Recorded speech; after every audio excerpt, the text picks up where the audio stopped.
ಅವರ ನನ್ನ ಒಡನಾಟ ಸುಮಾರು 45 ವರ್ಷಗಳಿಂದ ಅವರು ನನ್ನ ನೋಡಿದ್ದಾರೆ, ನಾನು ಅವರನ್ನು ನೋಡಿದ್ದೀನಿ. ಅವರನ್ನು ನೋಡಿ ಅನೇಕ ವಿಚಾರಗಳನ್ನು ಅವರಿಂದ ಕಲ್ತ್ಕೊಂಡಿದ್ದೀನಿ. ಚಿತ್ರ ನಿರ್ಮಾಣ ಮಾಡೋದು ಹೇಗೆ ಅಂತ ಹೇಳ್ಬಿಟ್ಟು ಕಲ್ತಿದ್ದೀನಿ. ಅಂಥ ಒಬ್ಬ ಸಾಧಕ. ನಾವೆಲ್ಲದಕ್ಕಿಂತ ಹೆಚ್ಚಾಗಿ ಸಾಧಕರಲ್ಲಿ ಸಾಧಕ ದ್ವಾರಕೀಶಣ್ಣವರು. ಇವತ್ತು ಅದೇನು ಹೇಳ್ತಾರಲ್ಲ ಗಾದೆ, ಅಂಗೈಯಗಲ ಮಾರುಕಟ್ಟೆಗೆ ಇಟ್ಕೊಂಡು ಹೊರದೇಶದಲ್ಲಿ ಶೂಟಿಂಗ್ ಮಾಡೋದು ಅಂದರೆ ಅಷ್ಟು ಸುಲಭದ ಮಾತಲ್ಲ. ಆ ಧೈರ್ಯ ಒಬ್ಬರಿಗೆ ಇದ್ದಿದ್ದು ಅದು ದ್ವಾರಕೀಶ್ ಅವರಿಗೆ. ಇವತ್ತು ದ್ವಾರಕೀಶ್ ಅಣ್ಣವ್ರು ನಮ್ಮ ಜೊತೆ ಇಲ್ಲದೇ ಇರ್ಬೋದು, ಅವರ ಆದರ್ಶಗಳಿದ್ದಾರೆ.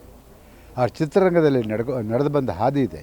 ಅದನ್ನೆಲ್ಲವನ್ನು ನೋಡಿ ನಮ್ಮನ್ನು ಈಗಿನ ಪೀಳಿಗೆ ಅದನ್ನು ನೋಡಿ ಕಲಿಬೇಕು. 55-56 ಪಿಕ್ಚರ್ಗಳನ್ನ ನಿರ್ಮಾಣ ಮಾಡೋದು ಅಷ್ಟು ಸುಲಭದ ಮಾತಲ್ಲ. ಕೆಲವು ಚಿತ್ರಗಳು ಗೆಲ್ತವೆ, ಕೆಲವು ಸೋಲ್ತವೆ.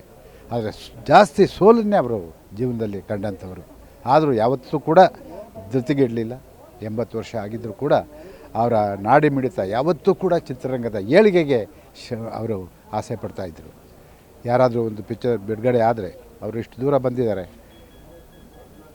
ದಿನ ಏನಾಗ್ತಾಯಿದೆ ಅಂತ ಹೇಳಿಬಿಟ್ಟು ಅವರ ಸ್ನೇಹಿತರಿಗೆ, ಅವರ ಬಂಧುಗಳಿಗೆ, ಅವ್ರ ಬಳಗದವರಿಗೆ ದೂರವಾಣಿ ಮುಖಾಂತರ ಕೇಳಿಕೊಂಡು ಎಷ್ಟು ಚಿತ್ರ ಬಿಡುಗಡೆ ಆಯಿತು, ಎಷ್ಟು ಸಕ್ಸಸ್ಸು, ಎಷ್ಟು ಫೇಲ್ಯೂರು, ಇವೆಲ್ಲ ಕೇಳ್ತಾ ಇದ್ದಿಂದ ಒಬ್ಬ ಧೀಮಂತ ನಿರ್ಮಾಪಕ ದ್ವಾರಕೀಶ್ ಅವರು.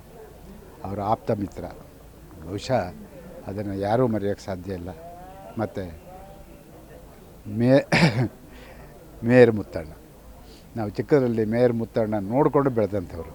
ಅದಾದಮೇಲೆ ಭಾಗ್ಯವಂತರು, ಎಷ್ಟು ಚಿತ್ರಗಳನ್ನ ನಿರ್ಮಾಣ ಮಾಡಿದ್ರು.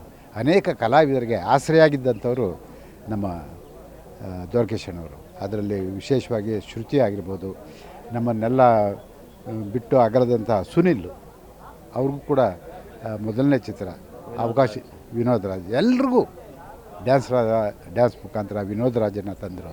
ಅನೇಕ ಜನ ಕಲಾವಿದರನ್ನು ಬೆಳೆದಿದ್ರು, ಆಸರೆಯಾಗಿದ್ದರು.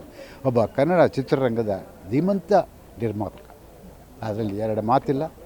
ಬೇರೆ ಯಾರೂ ಕೂಡ ಇವರಿಗೆ ಸರಿಸಮಾನಾಗಿ ನಿಲ್ಲೋದಕ್ಕೆ ಸಾಧ್ಯ ಇಲ್ಲ. ಅಂಥ ಒಬ್ಬ ನಿರ್ಮಾಪಕನ ಇವತ್ತು ನಾವು ಕಳ್ಕೊಂಡಿದ್ದೀವಿ.